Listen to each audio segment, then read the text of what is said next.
Four basic digestive processes are there, which is motility, secretion, digestion, absorption. இதுல என்ன சொல்ல வராங்க அப்படின்னா, மனிதனுடைய உடல் பகுதியில இந்த உடம்பு எவ்வாறு உணவுப் பொருளிலிருந்து தனக்கு தேவையான சக்தியினை பல்வேறு மூலக்கூறுகளாக பிரித்து எடுத்து பயன்படுத்துகிறது அப்படிங்கிற அந்த அந்த வழிமுறை இருக்கு இல்லையா, அந்த முறைமை, உடல் பகுதியின் முறைமை, உணவை எதிர்கொள்ளும் முறைமை, இதனை 4 பகுதிகளாக அடிப்படையில் பிரிக்க முடியும். மோட்டிலிட்டி, நாம வாயில சாப்பிடுற உணவு ஆசன வாயை நோக்கி நகர வேண்டும். ஓரல் டு அபோரல் எண்ட் அப்படிம்பாங்க.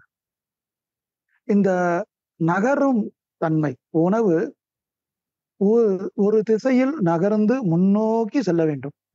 இவ்வாறு முன்னோக்கி செல்வது, ஆசனவாய் உள்ள பகுதியை முன்னோக்கி கொஞ்சம் கொஞ்சமாக வயிறு, அதுக்கப்புறம் டியோடினம்ன்றது, அப்புறம் சிறுகுடல், பெருகுடல், இப்படி ஒவ்வொரு பகுதியாக அது நகர்ந்து ஒரு ரயில் மாதிரி, எப்படி ஒரு சென்னையில ஆரம்பிச்சு மதுரைக்கு போகுதோ அது மாதிரி ஒவ்வொரு ஸ்டேஷனா தாண்டி போகணும் இல்லையா, அந்த மொட்டிலிட்டின்னு சொல்லுவாங்கல்ல, அது முதல் பகுதி. அந்த உணவு நகர்வதால் மட்டும் செரிமானம் ஏற்பட்டு விடாது.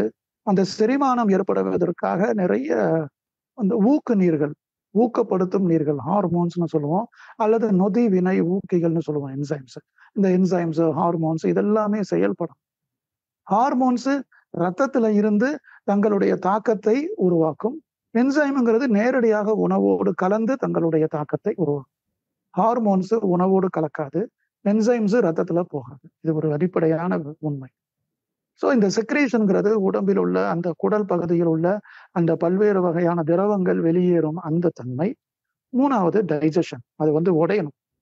நாம சாப்பிடுற இட்லி, சாம்பார், வடை, பொங்கல், பிரியாணி, பரோட்டா எல்லாமே கார்போஹைட்ரேட், ஃபேட், புரோட்டீன்ஸ், இந்த 3ஆக உடையணும். அந்த உடையறதுக்கு பேர் தான் டைஜஷன். அதுக்கப்புறம் இதெல்லாம் அப்சர்வ் ஆகணும், உடம்பு அதை கிரகித்து ஏற்றுக்கொள்ளணும்.